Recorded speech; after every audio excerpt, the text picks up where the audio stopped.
नमस्कार प्यारे विद्यार्थियों। DAV MOIL public school Hindi कक्षा में आपका स्वागत है। आज मैं आपकी कक्षा 8वीं में हिंदी के ज्ञान सागर पाठ्य पुस्तक से पाठ 7 अन्याय के खिलाफ लड़ाई के 5वें भाग पढ़ाने जा रहा हूँ। आज हम चर्चा करेंगे आज के कक्षा में पाठ के सारांश का और प्रश्नों उत्तर का। आइए एक सुंदर विचार के साथ आज की कक्षा प्रारंभ करते हैं। गीता में श्री कृष्ण ने अर्जुन को उपदेश देते हुए यही कहा है कि कर्मण्येवाधिकारस्ते मां फलेषु कदाचन मां कर्म फल हेतुर्मा ते संगोस्तव कर्मणि। अर्थात तेरा कर्म करने में ही अधिकार है, उसके फलों में कभी नहीं। इसलिए तू फल की दृष्टि से कर्म मत कर और ना ही ऐसा सोच कि फल की आशा के बिना कर्म क्यों करूं। अर्थात कर्म करना आपका अधिकार है, फल तो मिल ही जाएगा। आप जैसा कर्म करेंगे वैसे फल की प्राप्ति होती जाएगी। तो कर्म, हमारे जो कर्म हैं, अच्छे कर्म को साथ लेकर हम आगे बढ़ते हुए यही सोच के साथ कि अच्छे कर्म करेंगे, इसी के साथ हम आज की कक्षा प्रारंभ करने जा रहे हैं। आइए देखते हैं। पूर्व वीडियो में मैंने आपको बताया था कि कोया आदिवासियों पर अंग्रेज़ों का अत्याचार धीरे धीरे बढ़ने लगा। कोया आदिवासी आंध्र प्रदेश के जंगल में रहने वाले थे। फिर वहाँ पर आदिवासियों के बीच उन जंगल में श्री राम राजू आते हैं और वहीं अपना आश्रम बना के रहने लगते हैं। उनकी समस्याओं को सुनते हैं, उनके दुख दर्द को दूर करने का प्रयास करते हैं, उनको सही राह दिखाते हैं। फिर अंग्रेज कोया आदिवासियों के जंगल ज़मीन पर अधिकार करना चाहते हैं, इसलिए कोया आदिवासी है वह अंग्रेज़ों के प्रति विद्रोह कर देते हैं। इस विद्रोह में कोया आदिवासियों को आगे बढ़ने के लिए, उनके खिलाफ लड़ाई लड़ने के लिए श्री राम राजू, गांधी जी और अन्य महान नेता जो देश को स्वतंत्र कराने के लिए लड़ रहे हैं उनका उदाहरण देते हुए उन्हें प्रोत्साहित करते हैं। आदिवासियों और अंग्रेज़ों के मध्य युद्ध प्रारंभ हो जाता है। बेचारे आदिवासियों के पास हथियार औजार नहीं थे, बंदूकें नहीं थी। इस कारण वे थक हार गए और धीरे धीरे वह लड़ने में असक्षम होने लगे। फिर आदिवासियों के भूखे मरने की नौबत आ गई। तब अंग्रेज़ों के समक्ष श्री राम राजू ने आत्मसमर्पण कर दिया ताकि आदिवासियों को अच्छा खाना पीना और अन्य सुविधाएं है वह प्राप्त हो सके।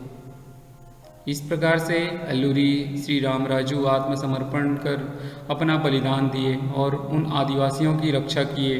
तत्पश्चात आदिवासियों में और देश के विभिन्न भागों में अंग्रेज़ों के लिए विरोध और विद्रोह प्रारंभ हो गए। ये थी एक आत्म बलिदान की कहानी। अपना बलिदान देकर श्री राम राजू ने आदिवासियों की रक्षा किए। साथ ही साथ देश के सभी लोगों में यह भावना भर दिए कि अंग्रेज़ों से युद्ध करना है तो हमें आत्मविश्वास के साथ लड़ना होगा, तभी अंग्रेज़ हमारे देश को छोड़कर जाएंगे। बच्चों, ये पूरी कहानी आपको बहुत अच्छे से समझ आया होगा। आइए अब देखते हैं प्रश्न अभ्यास। प्रश्न क्रमांक 1 आपकी पाठ्य पुस्तक से, किस बात से पता चलता है कि बेस्टियन स्वभाव से बहुत क्रूर और अक्खड़ था? तो जैसा कि आपको बताया था, बेस्टियन एक तहसीलदार था जिसे अंग्रेज सरकार द्वारा सड़क बनाने का काम सौंपा गया था। सड़क निर्माण में मजदूरों की आवश्यकता पड़ती, इसलिए वह कोया आदिवासियों के पास गया और उनको अमानवीय तरीके से आदिवासियों को काम करने के लिए मजबूर करने लगे। ज़बरदस्ती उन पर थोपने लगे कि आपको जंगल काटना है, जंगल काट कर सड़क बनाने हैं। जब किसी आदिवासी ने काम के बदले में पैसे की बात की तो बेस्टियन बहुत ही क्रूर तरीके से उनसे बोला, हुक्म बजाना नौकरों का काम होता है, आगे से यह सवाल मत पूछना। इन सभी बातों से यह स्पष्ट हो जाता है कि बेस्टियन जो तहसीलदार था वह बहुत ही क्रूर और अक्खड़ स्वभाव का था। तो आपको समझ आया होगा इस प्रश्न का उत्तर कि बेस्टियन किस प्रकार से बहुत ही क्रूर और अक्खड़ था। आइए देखते हैं दूसरा प्रश्न। प्रश्न क्रमांक 2, श्री राम राजू का पूरा नाम क्या था और आदिवासियों से उसका परिचय किस प्रकार हुआ। तो जैसा कि इस कहानी का मुख्य पात्र कहा जाए जिन्होंने अपना बलिदान देकर आदिवासियों की रक्षा किए, तो श्री राम राजू का पूरा नाम अल्लूरी श्री राम राजू था। और आदिवासियों से उनका परिचय किस प्रकार हुआ। तो हाई स्कूल की परीक्षा पास करने के बाद वे साधु बन गए और उसी जंगल में जाकर रहने लगे जहाँ कोया आदिवासी रहा करते थे, और इस तरह से आदिवासियों से उनका परिचय हो गया बच्चों।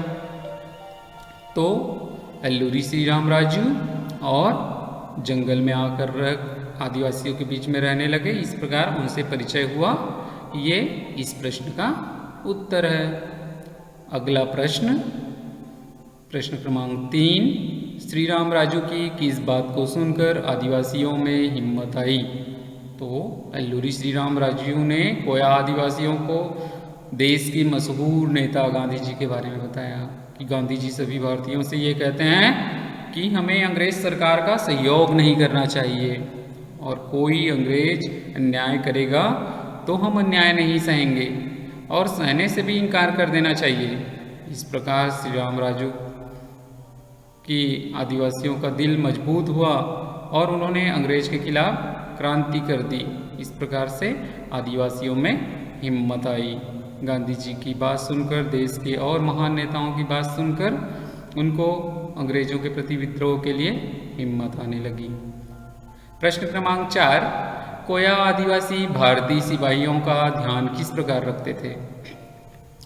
अल्लूरी श्री राम राजू ने आदिवासियों से यह कह रखा था कि बातें सुनकर किसी भी भारतीय सैनिक का बाल भी बांका न होने पाए, इसलिए जब जंगल की सकरी डंडियों से अंग्रेजी सेना गुजरती थी तो जंगल में जो छिपे आदिवासी थे वो भारतीय सैनिकों को गुजर जाने देते थे पहले से, और जैसे ही उन्हें कोई अंग्रेज सिपाही, सार्जेंट या कमांडर नज़र आता तो उन पर अचूक निशाना साधते थे।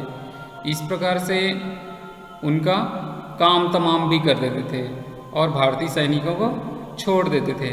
इस प्रकार भारतीय सिपाहियों का ध्यान रखकर कोया आदिवासी अंग्रेजी सैनिक पर या अंग्रेजी सिपाहियों पर हमला करते थे और उन्हें मार डालते थे। प्रश्न क्रमांक 5, श्री राम राजू ने अंग्रेजों के सामने आत्मसमर्पण क्यों कर दिया। ये बहुत ही महत्वपूर्ण है यह कहानी भी। ये आत्मसमर्पण की कहानी जिनके बलबूते पे आदिवासियों को सब कुछ प्राप्त हुआ। जब अंग्रेजों ने जंगल के उन रास्तों को बंद कर दिया जिन रास्तों से आदिवासियों के लिए खाने की वस्तुएं आया करती थी, और भंडार के रूप एकत्र किए गए सारे फसलों को भी अंग्रेजों के द्वारा जला दिया गया, तो भूख के मारे आदिवासियों का बुरा हाल होने लगा। भूख से त्राही त्राही होने लगे। क्रांतिकारी गतिविधियां भी शिथिल पड़ गई, और ऐसी स्थिति में अल्लूरी श्री राम राजू को ये लगा कि अगर वह आत्मसमर्पण कर दे तो अंग्रेज आदिवासियों को सताना बंद कर देंगे। इसलिए श्री राम राजू ने अंग्रेजों के सामने आत्मसमर्पण कर दिया। तो इस प्रकार से भूख से बचाने के लिए उन्होंने अपना आत्मसमर्पण कर दिया। प्रश्न क्रमांक 6, उचित शब्दों से रिक्त स्थान की पूर्ति कीजिए। प्रश्न क, अन्याय के खिलाफ लड़ाई की घटना खालिस्तान की है, तो यह घटना सन 1922 की है। श्री राम राजू ने खालिस्तान तक की पढ़ाई की थी, तो हाई स्कूल तक की पढ़ाई की थी। मेजर गुडाल खालिस्तान गांव में डेरा डाले हुआ था, वह मम्पा गांव में डेरा डाले हुआ था। श्री राम राजू को खालिस्तान ने गोली मारी, श्री राम राजू को कुंचू मेनन ने गोली मारी। ये थी अभ्यास कार्य।